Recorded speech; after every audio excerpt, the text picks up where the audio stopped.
I wanted to talk about something called gearing.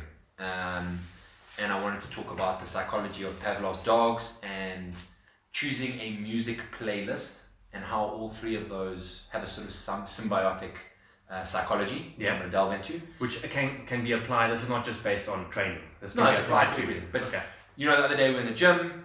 I think Enya came on in between songs. I had you change the fucking song. I don't want to listen to this shit. And you changed it and you wanted something more upbeat, and then I argued with you. And it was the end of the session, okay. 100%. So basically what I wanted to say is, first of all, let's discuss Pavlov's dogs. Okay. So I don't understand the intricacies of the study. I've got a very broad brushstroke overall understanding of what happened as it was explained to me, but Pavlov was some sort of behavioral conditionist or some scientist of sorts. Yeah. He had dogs.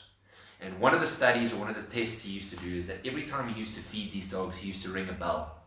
Okay. And over time, the dogs started getting very accustomed to being fed and the sound of the bell.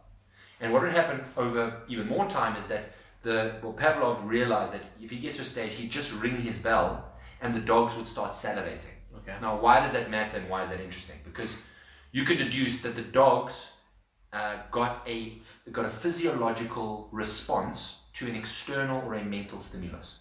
They heard something, their body started secreting saliva. Okay. So that tells us a lot. It tells us that the external stimulus in our lives and what we think can have a massive impact on how our body produces or generates certain processes from a physiological perspective. Okay. And that now brings me into your music. You know, not unlike the dogs that listen to the sound of the ringing bell that then go and start salivating and eat their food. Yeah.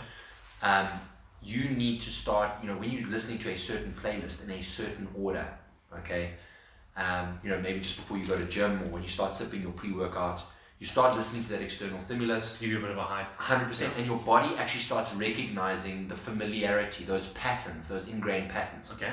You might find that you start perspiring a little bit more, your blood pressure increases, your blood vessels start dilating a little bit more. In conjunction, obviously, with using your pre-workout, all that sort of stuff. So this applies to like a set routine, something that you would do prior to an event. 100%, but it's great because the external, audial stimulus is really great and something that everyone can relate to, really. And I learned this from my business partner and a guy that I coached, Harry Shamalistas, for South African powerlifting champs. He's had the same playlist since he was in high school. So he's got an old iPod with the same playlist he hasn't touched, and every time he goes to gym and every time he lifts, he goes to the exact same thing. And Harry used to be a world record powerlifter. I'm not a world record, South African record. No, world record powerlifter, and he won South African Lifter of Lifters, which is the strongest powerlifter across all weight categories. Not last year, not the year previously, I believe it was the year before that. Yeah. I coached him for that, not the strength and conditioning, I did his nutrition and his supplements and his diet. Just a quick one, off the top of your head, some of his pulls. I think he pulled a 295 deadlift in competition at 72.5 kilos. Yeah.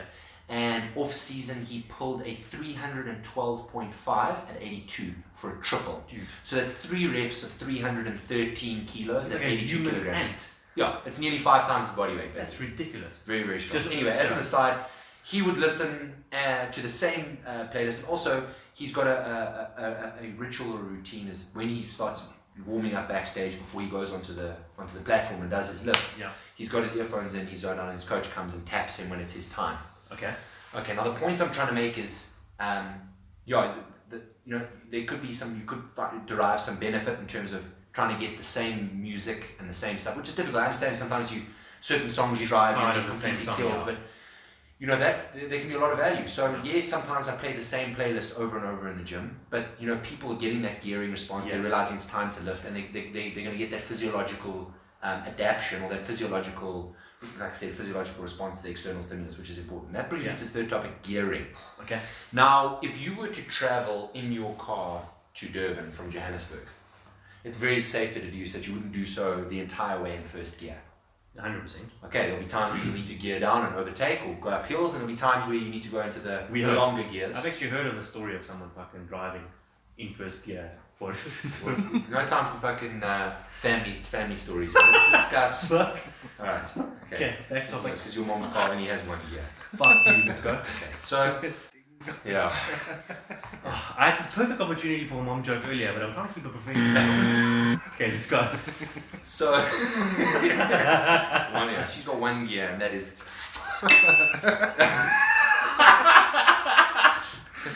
Anyway, so you don't drive to Durban in first gear. Yeah. You change your gears. In the same way you do that, you don't go into the gym and listen to death metal from start to finish. Okay. Or if you do, that's not the most efficient way to do it. Yeah. So in my playlist, and the reason why I was arguing with you, because yes, Enya came on at some particular time. Some people may not like it, some people do. I don't particularly like Enya, I don't particularly dislike Enya. Time and place. When you're going through that respective gearing, you have maybe some music from film scores. Okay, like music from like Interstellar, music from like Gladiator, things like that to sort of calm you down and build up that sort of emotional feel. Mm. And then you have a hardcore music when it's needed. You'll get far more out of a session and far more performance if you're gearing respectively. So first gear would be like some EDM or some trance or some David Guetta or some death metal. Again, not my first choice and not something that I listen to at all other than when I'm in the gym. Yes. But you are not going to be able to focus, just like someone on the rugby field or on the sports field is not going to be able to focus. They went out there, balls to the wall from start until finish. You can't keep that tempo, that rhythm. Yeah. It's not about keep, it's very inefficient. You burn out. You want to get ebbs and troughs to get a far more sustained and beneficial performance. Okay. So that's the idea of gearing, and whether it's the external audio stimulus in terms of the playlist you have, or maybe just the ritual in terms of the order in which you put on your shoes and your socks and your training attire, and sip your pre-workout and get in the car. All of those sort of things are very, very important to getting your mind into the physiological place that is required to perform at one's best. Yeah, I can relate to that 100%. Being out of ritual and how it can affect your session. I remember like staying in Port Elizabeth training with a good friend of mine, Duran, and exactly what you've described. You used to watch YouTube videos. Watch YouTube videos, sip on a pre-workout, drive to the gym, and you'd listen to the same track every single day on the way to the gym, and we used to fuck the weights up. I mean, it's actually unbelievable the effect that it can have. Yeah. And again, it doesn't just apply to a weight training session. It can apply to you going to write an exam. It can apply to you going to a boardroom meeting. Exactly. Also, I mean, I can be walking pretty much anywhere, and all I do is I hear this. And I know that Kyle's mom's down to fuck. That's the sound of your mom's food file flapping against your fucking thighs. You lost out on that one, sorry. To me. And that's what we have to say on that subject. Jack's on 4, you're on 1. Fuck.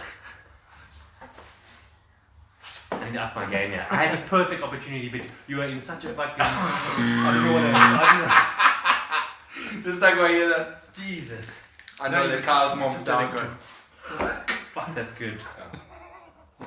You've won. Yeah.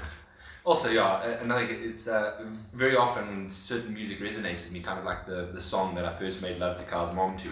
It's when I listen to that, the emotion that brings up inside me. And Steve's going to play a small snippet of that song. Yeah,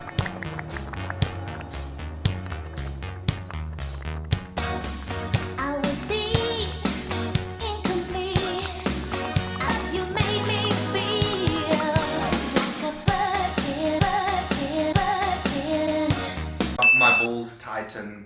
I get so now you're using gearing as a topic of discussion in terms of you emptying your balls into my mom.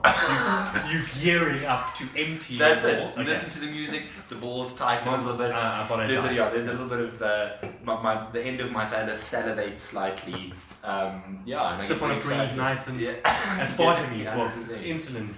Lots of Cialis. Lots of Cialis. Oh my god. Okay, fuck you.